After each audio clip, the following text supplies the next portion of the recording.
rolling. If somebody says that they're a female and they're not, and they get found out, then they've been dishonest. Does it mean that they should lose their livelihood? Absolutely not, depending on obviously what that job is. But no, I don't really, I don't really understand how that's got anything to do with J.K. Rowling Well, it's got everything to and do with it because female if, for rights. example, you have a look at the discrimination that does arrive at people. So this individual here, born as George Jameson, transitioned and then became a model. And then when she was exposed as having been originally born as a man, as opposed to the woman that she portrayed, then her life was kind of over and the discrimination started. And I guess. It is, Meaning but what? How is her life? How is that? How is his life over? well, do you call him him or her? Totally him. You see, that's the problem because they were born a man Mm. and then they became a woman, so they can never be her. Absolutely. I don't think any man can ever become a woman. No. So then there's the problem, isn't it? What? Not lying. Well, it's not a question of not lying. It's a question of not necessarily understanding that somebody can be born in somebody else's body, in the sense that you can be born physically a man or a woman, but inside you may be, and it has been recognised that you might yourself be an opposing sex in terms of how your brain works. Are you saying that that Well, person should be discriminated against for the rest of their life because of the physicality of it? no, I'm saying what you've just said there is absolute nonsense. There's no way that you can be, you are your body. There is no No, but you say, I'm separation sorry, but between that's your biological sex. no. You see, I'm afraid that's wrong. No.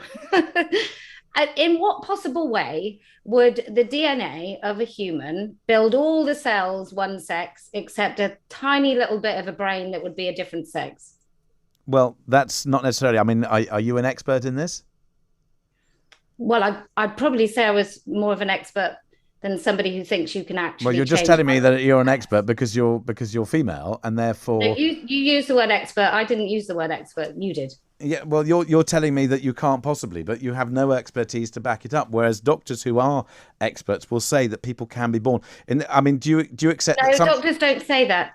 People who are invested, medical professionals who are invested in the Okay. industry, might well suggest that there is such a thing as being born in the wrong body.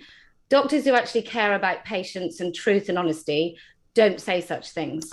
Okay, let's just establish how that can you be born? Can you be born gay?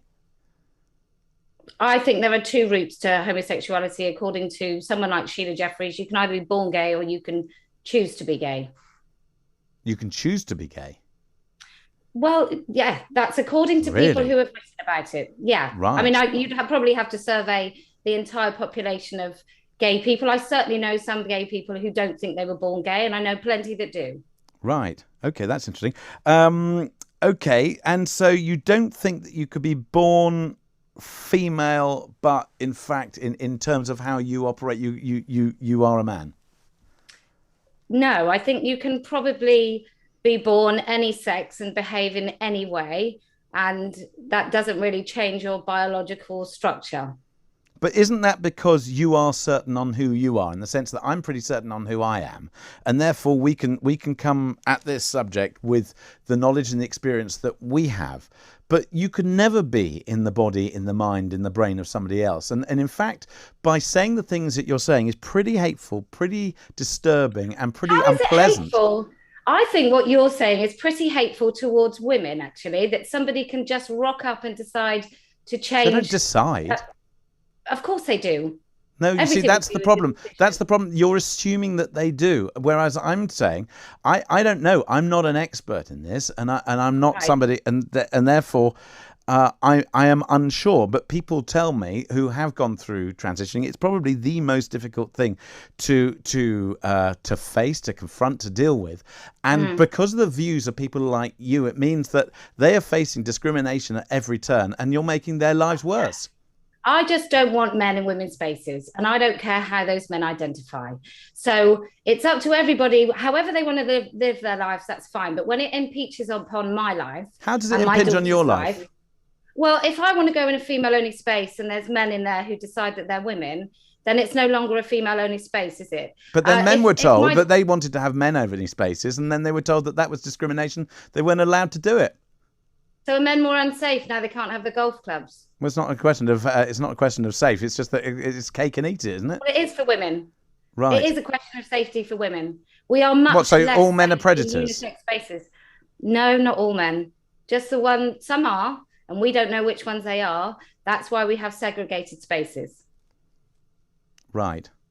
I mean, isn't it better that we try and train all people to be a little bit more respectful to each other? Well, when we don't have any men committing sexual assault, rape, and domestic violence, then I will totally agree with you that we could do that. But until that happens, I'm afraid. And so women don't commit those crimes as well? Not at the rate of men, no. As they certainly don't commit rape. Right. Okay. I am slightly staggered by your views on the basis that that biological sex I may have to change my mind. Maybe it was right that if you take those views, maybe you should be cancelled. Wow. You're on Talk Radio, right? Yes. Okay. And you think people should be cancelled for having a view? No, I don't. I don't think they should be. I don't think people should be cancelled, and I would like people to have different views. But it's just I find it staggering that you would want to have this kind of discrimination perpetrated against people who are born different from you. No, I want men out of women's spaces. That's not born different. That's a biological fact. And that biological fact determines whether or not somebody is a risk to women. And is it okay if men... Okay, all right, fine. No, I understand. No, I understand. So is it okay if men said that they wanted women out of their spaces? Is that all right? Do you mean like private spaces like toilets and places where men might undress? Might be. Well, absolutely. Of course women shouldn't be in those spaces. Okay. And what about other places? Like what? I don't know. Like what places? Bars, restaurants, or anything else? I mean, should we just go back to segregated society? The reason feminists of old decided that they wanted to eradicate some of those men-only spaces is because in those corridors of power, that's where important conversations were taking place, and women, by not being allowed in those spaces, were out of the conversation. That is a very different thing than wanting to keep men out of women's spaces, like when women are undressing. I mean, I will ask you the age-old question. Does my 15-year-old daughter have the right to go in a female-only space and expect there only to be females? But if there are only females, if somebody is or has transitioned, then they are a female. Well, 90% of men that say they transition have no intention of taking hormones or losing their genitals. And so as far as I'm concerned, you don't transition anywhere. There's no such thing. Nobody ever changes from one sex to another. But certainly what we're talking about predominantly with men is men over the age of 40 deciding that they want to dress as women. It's what we used to call transvestites. And so this whole transgender just totally loses the fact of what really is going on. Most people who call themselves trans are not transsexuals. They're transgender. They're transvestites in old language. Right. Okay. Well, then let's leave the old language. Kellie-Jay Keen, founder of Standing for Women. Thank you very much indeed for joining us here.